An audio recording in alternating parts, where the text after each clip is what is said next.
February 22, AD 2013, Tokyo, Japan. Why? Why me? Why? It's obviously because your cost performance is abysmal. On top of that, you've been absent quite a lot. And as another nail in the coffin, I have a report from your direct supervisor claiming that you've taken out multiple cash advance loans of who knows how much. Plus, you adamantly refuse to see the occupational physician at every term. In conclusion, it's clear that you're becoming a costly employee. Most importantly, we can't have you causing some sort of scandal and marring the company's good name. I'd love to ask you, is there any reason we should keep you on board? But due to certain laws, I must conceal such sentiments deep within my heart and respond with as much tact as possible. You've already failed to complete your PIP twice. The company gave you a perfectly reasonable order to attend PIP completion training, but you refused. And you have numerous unexcused absences. False courtesy. That's just fine. It's not prohibited by law. This is a for-profit corporation, not a charity for the socially inept. That said, as you've contributed to our company for such a long time, I believe a voluntary resignation, rather than a disciplinary dismissal, would better both serve our interests. While this may be a huge waste of time, it's still part of the job description. I've never had to go on client visits before. How the hell does that count as training? It combats deteriorating work results by helping supervisors understand sales representatives and find ways to improve their managerial practices. With that in mind, we felt it was necessary for you to undergo this training. Even if it's all in a day's work, this is still tiring. It's an utter pain to deal with this endless parade of weeping and wailing employees who try to cling to us. If you think crying will change things, go for it. In some parts of the business world, that's a valid tactic, but if you think it'll work after calling me things like a heartless monster, boss's pet, or cyborg, you've got another thing coming. I've always known that I wasn't the best. Unable to compete with the geniuses, or unable to match the gifted through hard work and dedication. My personality has grown utterly warped. I'm a mess of convoluted complexes. Truly benevolent people are awe-inspiring. As far as hypocrisy is concerned, I have what society as a whole deems to be a healthy level, but knowing I'm insincere makes me scoff all the more. Despite being self-aware about this, how ghastly I am, I still harbor the arrogant belief that I'm superior to the inept fool wailing before me. At least as far as cost performance is concerned, I have maintained superior results. So even though restructuring departments assigned for consolidation through layoffs is a pain, I take it seriously. From here, I should shoot straight off the ladder and land in the chair for Director of Human Resources. My life should have been fairly smooth sailing. Should have been. After reflecting to that point, a rather unpleasant event resurfaces. It's said that humans are political animals by nature, but apparently the type of humans who could get pink slips are animals who prioritize primal emotions over logic, or commonly accepted taboos. When you get down to it, aren't there more people who, unlike the good academic elite, act out their impulses? The director specifically warned me to watch my back at the station, but I couldn't see what he was getting at. Wham! Something slams into me. I fall from the platform in bizarre slow motion. The moment I see the train, my consciousness cuts off. When I wake up, I encounter an unspeakable injustice. Are you really living creatures of flesh and blood?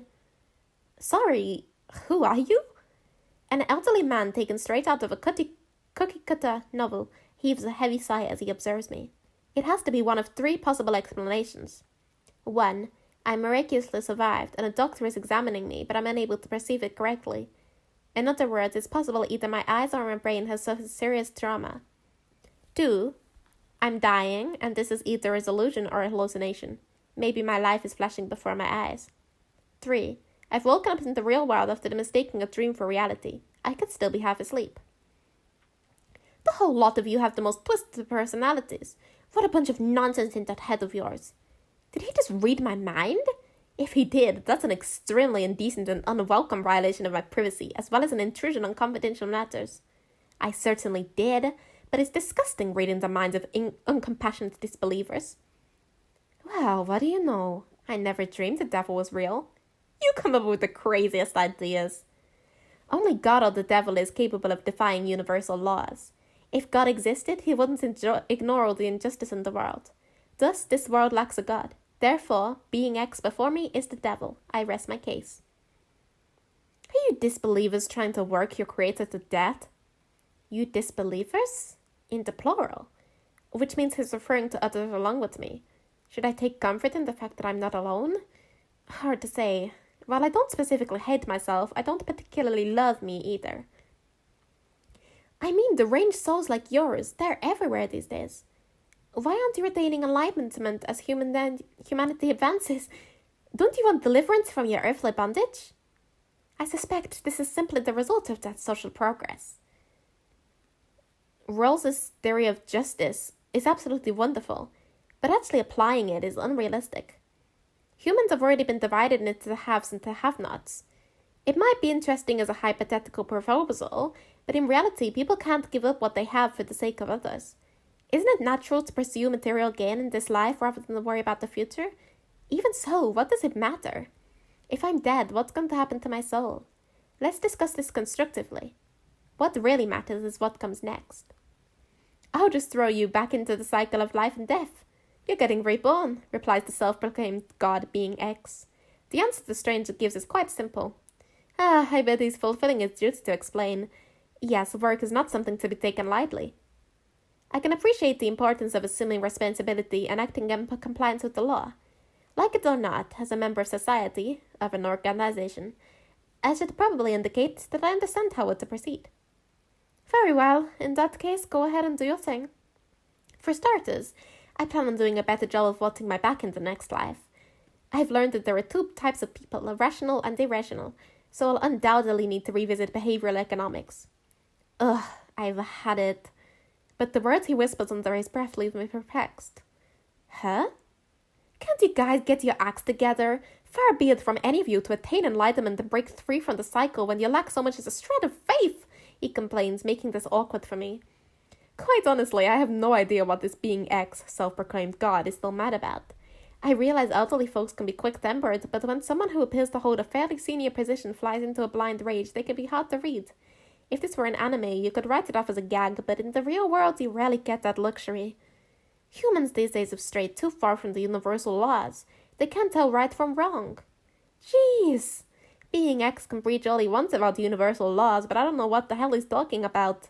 And if these laws really do exist, it's annoying that he didn't give notice beforehand. He's asking far too much if he expects people to adhere to laws they've never seen, let alone consented to. I can't comprehend something that hasn't been put into words. To my knowledge, I've yet to develop telepathic powers. I gave you the 10 Commandments, you know. 1. Thou shalt have no other gods before me. 2. Thou shalt not take the name of the Lord thy God in vain. 3. Remember the Sabbath day to keep it holy. 4. Honor thy father and thy mother. 5. Thou shalt not kill. 6. Thou shalt not commit adultery. 7. Thou shalt not steal. 8. Thou shalt not bear false witness against thy neighbor. 9. Thou shalt not covet thy neighbor's wife. 10. Thou shalt not covet thy neighbor's property. The commandments suddenly flow into my mind via telepathy or something, but, well, damn. See, I was born in a polytheistic region of the world, where we're used to letting things slide as religious tolerance. So I'm honestly not sure how to react to someone bringing up the commandments. For the record, I happen to honor my parents, and I've never killed anyone. But I am biologically male. Certain sexual instincts are programmed into me. I can't do anything about those. It'd be another story if I had handled the programming, but I didn't. I'll regret that as long as I live. Just how long does God live? I'm mildly intrigued, if only from a purely academic perspective. Unsurprisingly, given my inquisitiveness and curiosity. I've never fought the desire or impulse to murder someone. Sure, it's refreshing whenever I nail a headshot in an FPS, but that doesn't make me any more bloodthirsty than the next guy. I'm pro-animal rights. I'm pretty sure that at the very least I've taken posters to support a movement trying to decrease the catch and kill programs of various shelters. So you didn't dirty your hands, but you still derived pleasure from the act of killing, didn't you? I've never stolen anything, borne false witness against another, or had the joy of winning a married woman's heart. Above all else, I've gone through life as an upright, honest person. I fulfilled my duties at work and adhered to the law, and I can't recall ever actively defying the prescribed conduct for a human being. If I had been sent to war, maybe I would have received a revelation from God while parachuting that I should dedicate my life to farming shrimp. Unfortunately, My experience serving in the military was limited to online games. Have it your way. If you won't repent, I'll have no choice but to impose a fitting punishment on you. I'd like to think these false accusations can only go so far. And why me? But as a rule of thumb, I know it's never wise to let things pan out on their own. Wait a moment, if you will. Stuff it! I wish you wouldn't lose your temper. If you're claiming to be the supreme being, even if you're not doing a very good job at it, I wish you were a bit more mentally mature. I suppose you could even keep the disguise. This one lawyer acquaintance of mine comes across as two completely different people depending on whether he's in court or online. The man even has a full social life. While I don't expect you to reach his level of perfection, you could try a bit harder. I'm already overworked managing 7 billion souls. The Bible says, be fruitful and multiply and fill the earth. Admittedly, my knowledge of the matter is limited, but I'm fairly certain mankind has been faithfully obeying this doctrine. I can just see Malthus turning in his grave. You might say that mankind has multiplied too much. If you're going to work in administration, I wish you'd keep track of the orders you issue. Hopefully you won't get fired after losing the respect of all your subordinates. At any rate, seeing as you're the administrator, you should take full responsibility for what you said. All I ever get are your skeptics without a speck of faith. You're putting me in the red. Honestly, isn't this a flaw in the business model? I won't take this from someone who broke his contract. Aren't you the guys who wanted to shut it in light one in the first place? You can't expect me to know unless you notify me. That's what I really think. It's common sense to send an important document through certified mail, and really, a contract should be handed over in person. It would have been nice if you had left the contract in a permanent medium, too. You bowed before the laws of God, you know. The scientific advances these days are almost magical. Overdeveloped science is practically magic. Hooray for natural science! All is right in the world. In our society of abundance, neither a sense of crisis nor devotion will spread without an impending threat. That's why we desperately cling to things. Unless driven into corona, people won't cling to religion. So in other words, it's like that, you know? You say I know, but I'm afraid I won't until you tell me. There's nothing to be done for the increasingly flippant way I'm treating being X. But not being able to have a conversation is truly frustrating. What can we do about that? At this point, if there were some sort of interpreter service, I'd hire them without too much concern for the fee. You're driven by lust, you lack faith, and you don't fear your creator. Furthermore, you can't find a moral fiber in your entire body. Objection, I want to shout. I'm not that bad. Based on moral and social norms, I'm not nearly as horrible as you make me out to be. Spare me. You're all the same, and we wouldn't turn around and repeat this song and dance every time one of you is reborn. Like I said before, the real problem here is overpopulation. Or at the very least, it has to do with our lengthening lifespans. There's this thing called average life expectancy. Yes, of course, there's also Malthus's An Essay on the Principle of Population. You haven't read it? The way we multiply, we're like rats. You must have your hands full. It's not as though we're doing anything in particular. I believe a simple analysis will show that your business model is flawed. If the number of believers increased along with the population, things will be fine. Yeah. So there's the flaw in your business model. All I can say is that you did a sloppy job psychoanalyzing your consumer base. That's a structural mistake from back in the planning stages. So in your case, you don't believe it because you were a male living in the world of science, ignorant of war and unthreatened? Huh? What? I think I might have screwed up. Okay, let's calm down. Right now, being X is as dangerous as the director of human resources was during that mess when another company poached a bunch of our veteran engineers. I understand the situation, and I've already considered how to deal with it. So if I remedied that, even the likes of you would awaken to fate? Aren't you jumping to conclusions?